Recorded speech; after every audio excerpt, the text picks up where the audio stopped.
এখন মাননীয় সদস্য পারভিন জামান, মহিলা আসন নয়, আপনি আলোচনায় অংশগ্রহণ করবেন। পারভিন জামান, আপনার দৃষ্টি আকর্ষণ করছি। পারভিন জামান, পারভিন জামান,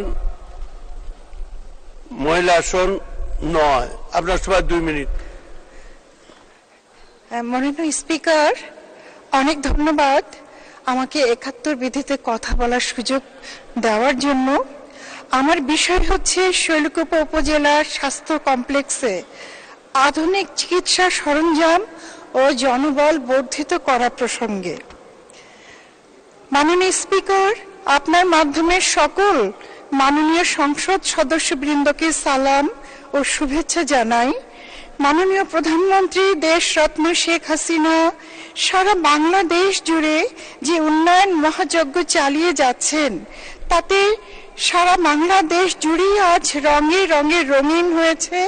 বিশ্বকবি গুরুর ভাষায় বলতে চাই, আজকে যেহেতু তার জন্মবার্ষিকী, যে আজকে বলতে চাই যে আমরা ময়ূরের মতো নাচে রে।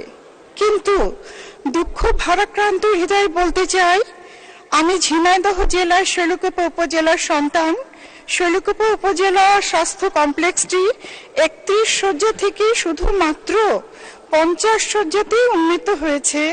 স্বল্প জনবল দ্বারা হাসপাতালটি সেবা কার্যক্রম চালাচ্ছে। শুধু তাই নয়, 2টি আল্ট্রাসোনোগ্রাম মেশিন সহ এক্স-রে মেশিনটি দীর্ঘদিন অকার্যকর অবস্থায় পড়ে রয়েছে।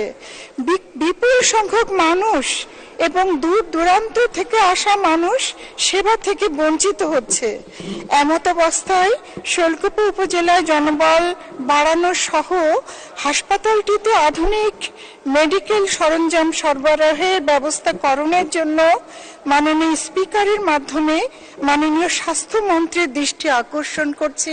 মাননীয় স্পিকার, আপনাকে অনেক ধন্যবাদ। ধন্যবাদ, ধন্যবাদ আপনাকে।